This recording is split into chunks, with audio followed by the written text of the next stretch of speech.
प्राचीन मिस्र धरती पर कहानी शुरू होती है। यहाँ इंसान और देवता दोनों साथ रहते हैं। इंसानों की लंबाई सकल साधारण होती है, लेकिन देवता उनसे दुगने ऊंचे और चमकदार सोने जैसे खून वाले होते हैं। देवताओं के पास खास ताकतें होती हैं और वह अपने शरीर को जानवर जैसी शक्तिशाली रूप में बदल सकते हैं। मिस्र का सबसे बड़ा शहर है, वहाँ पर एक बड़ा उत्सव होने वाला है। मिस्र के राजा ओसाइरस का, जो अपनी राजगद्दी छोड़कर अपने बेटे होरस को अगला शासक बनाने वाले हैं। पूरे राज्य के लोग यहाँ पर इकट्ठे हुए थे, इंसान भी और देवता भी। हर तरफ खुशी और जश्न का माहौल था। सब लोग देखना चाहते थे कि अब नया राजा कौन होगा। होरस, जो कि आसमान और बाजों का देवता है, होरस को गद्दी मिलने वाली है। वो लंबा, ताकतवर और सुंदर देवता है। इंसान भी उससे प्यार करते हैं। उसकी प्रेमिका एथोर, जो प्रेम और सुंदरता की देवी है। लेकिन इस जश्न के बीच एक अनहोनी घटती है। अचानक से वहाँ पर पहुँचता है रेगिस्तान और अंधकार का देवता। उसका स्वभाव बहुत गुस्सैल है, यानी कि होरस का चाचा।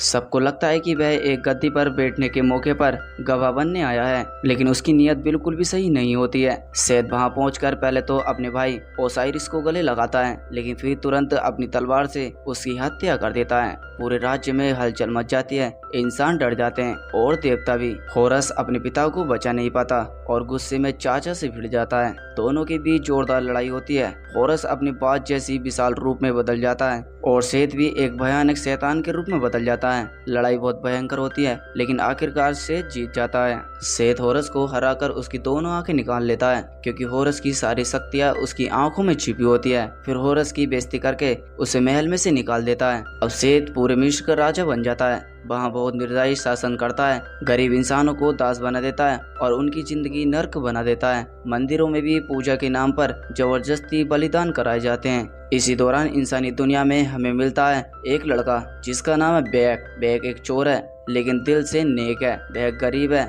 लेकिन तेज दरार और चालाक है। बेक की प्रेमिका जाया, दोनों एक दूसरे को बहुत ज्यादा प्यार करते हैं। अक्सर मंदिरों से चोरी करके गहने और सामान निकालता है ताकि अपने प्यार को खुश रख सके। जाया का मालिक उरनाथ, जो कि सेत का बस्तुदार है और उसके लिए बड़े बड़े महल और मंदिर बनाता है। जाया चाहती है कि सेत का अंत खत्म हो जाए और असली आ जाए, यानी कि होरस वापस गद्दी पर बैठे। वहाँ बैक को कहती है कि हमें कुछ करना चाहिए, लेकिन बैक हंसकर कहता है कि मैं एक इंसान हूँ, देवताओं की लड़ाई में मैं क्या कर सकता हूँ। लेकिन फिर भी जाया उसे समझाती है अगर होरस की वापस आंखें मिल जाएं तो वह अपनी शक्ति लौटाकर सेत से बदला ले सकता है। बेक जाया की खातिर यह भयानक काम करने के लिए ठान लेता है। बेक चोरी छुपे सेत के बने विशाल मंदिर में घुसता है। मंदिर के अंदर बहुत जटिल पहेलियां होती हैं और जाल बिछे होते हैं, लेकिन बेक बहुत चतुराई से उन सब को पार कर लेता है। बड़ी मुश्किल से एक आंख को हासिल करने में कामयाब हो जाता है और वहां से भाग निकलता है। लेकिन उधर उरनाथ उसके सिपाही उसे पकड़ लेते हैं। बेक और जाया को कैद कर लेते हैं। भागने की कोशिश में जाया के तीर लग जाता है और उसकी मौत हो जाती है। बेक अपनी प्रेमिका को खोकर टूट जाता है। उसके पास बचता है तो सिर्फ होरस की आंख। वह सीधा उस जगह पर जाता है जहां हार चुका होरस छिपकर जी रहा था। वह देवता अब पहले जैसा ताकतवर नहीं रहा। अपनी आंखें खोकर वह बिल्कुल कमजोर हो चुका है। बैक उसकी आंखें उसके सामने रखता है और उससे सौदा करता है। वह कहता है कि अगर तुम मेरी जाया को मौत से वापस ला सकते हो तो मैं तुम्हारी आंख देने के लिए तैयार हूँ। होरस मजबूरी में मान लेता है और उसकी आंख उसे वापस कर देता है। होरस को होरस की आंख से थोड़ी सी ताकत मिल जाती है। अब दोनों एक अनोखी जोड़ी बन जाते हैं, एक देवता और एक इंसान। उनका मिशन है सेत को हराकर उसका अंत खत्म करना और जाया को मौत से वापस लाना। लेकिन यह रास्ता आसान नहीं है। होरस और बेक एक साथ निकल पड़ते हैं। बेक इंसान है, देवताओं के कामों पर उसका कोई भी भरोसा नहीं है, लेकिन जाया के लिए वो कुछ भी करने के लिए तैयार है। वहीं होरस अपने पिता की मौत और अपनी हार का बदला लेने के लिए ठान चुका था। होरस को पता है कि वह अकेले सेत को नहीं हरा सकता, इसलिए उसे एक और देवता की मदद चाहिए। ठोत, यानी कि ज्ञान और बुद्धि के देवता। ठोत का दिमाग पूरे मिस्र यानी कि सबसे तेज है। उसने अनगिनत किताबें लिखी हैं और ब्रह्मांड के रहस्य को भी समझा है। इन ठोत तक पहुंचने से पहले उन्हें बहुत सारी मुश्किलें पार करनी होती हैं। रास्ते में वे रेगिस्तान से गुजरते हैं जहां पर सेत ने अपने भयानक राक्षस भेजे थे।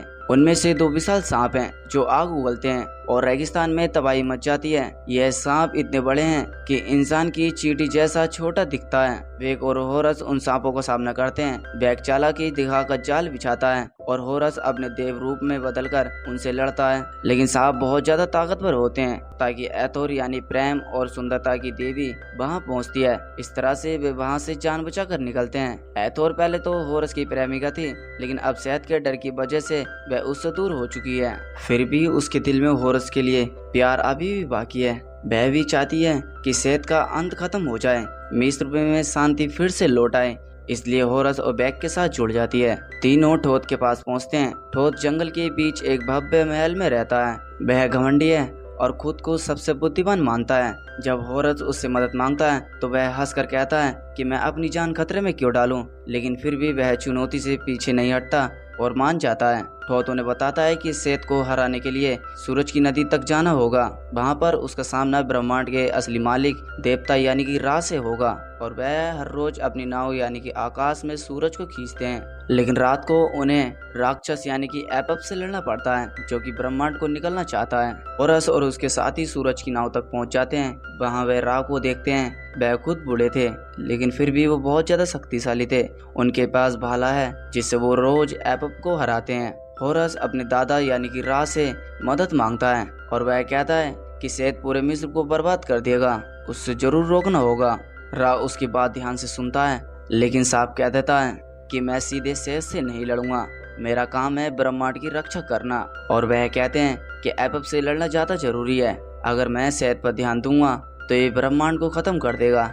लेकिन रा होरस को एक शक्तिशाली भाला देते हैं और कहते हैं कि इस हथियार से तुम सेत को रोक सकते हो। भाला लेकर होरस और उसके साथी वापस निकलते हैं, लेकिन रास्ते में ही सेत के सैनिक उन पर हमला करते हैं। ठोत की बुद्धिमानी, एथोर का जादू और होरस की ताकत से सब बच जाते हैं, लेकिन सेत को उसकी योजना का पता चल जाता है। सेत धीरे धीरे ताकतवर होता जा रहा था। वह अलग अलग देवताओं की शक्तियां छीनकर अपने शरीर में जोड़ लेता है। फिर किसी और से उसके पंख, किसी और से उसका दिल और किसी और से उसका ताकतवर सींग। इस तरह से एक भयानक राक्षस बन जाता है। सभी देवताओं की शक्तियां उसके अंदर आ जाती हैं। अब वह लगभग विजय हो चुका था। उसका सपना है कि वह सिर्फ मिस्र का ही राजा बने, बल्कि पूरे ब्रह्मांड का भी मालिक बने। उधर बेक और होरस का रिश्ता बहुत ज्यादा गहरा होता जा रहा था। शुरू में होरस उसे एक इंसान मानता था, लेकिन धीरे धीरे उसे एहसास होता है कि बेक की हिम्मत और चालाकी भी किसी देवता से कम नहीं है। वहीं बेक को भी होरस पर भरोसा होने लगता है। लेकिन तभी एक और हादसा होता है।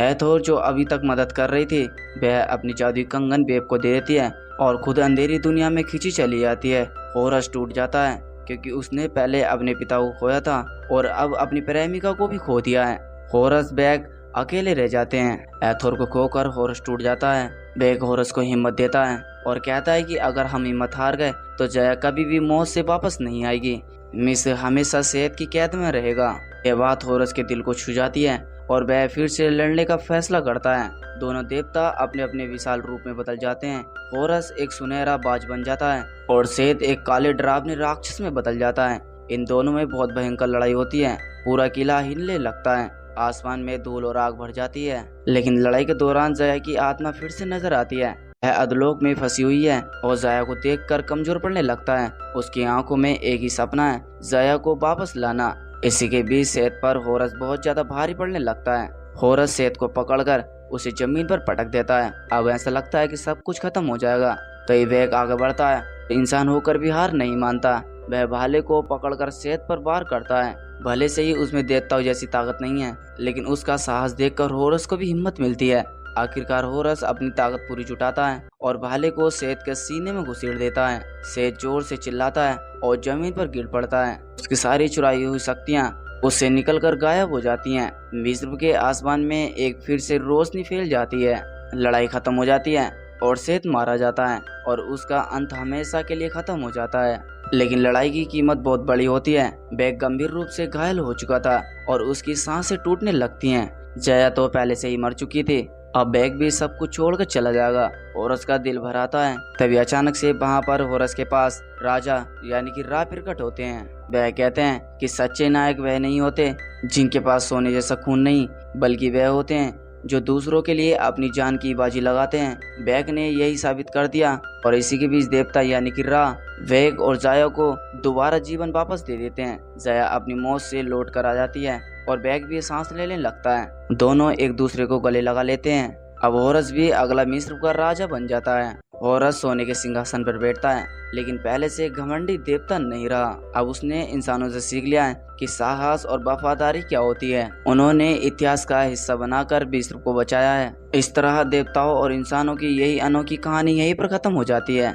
यह कहानी हमें सिखाती है कि चाहे इंसान छोटा हो या फिर देवता बड़ा, असली ताकत भरोसे, प्यार और साहस में होती है। और दोस्तों, ये मूवी हैप्पी एंडिंग के साथ यहीं पर खत्म हो जाती है।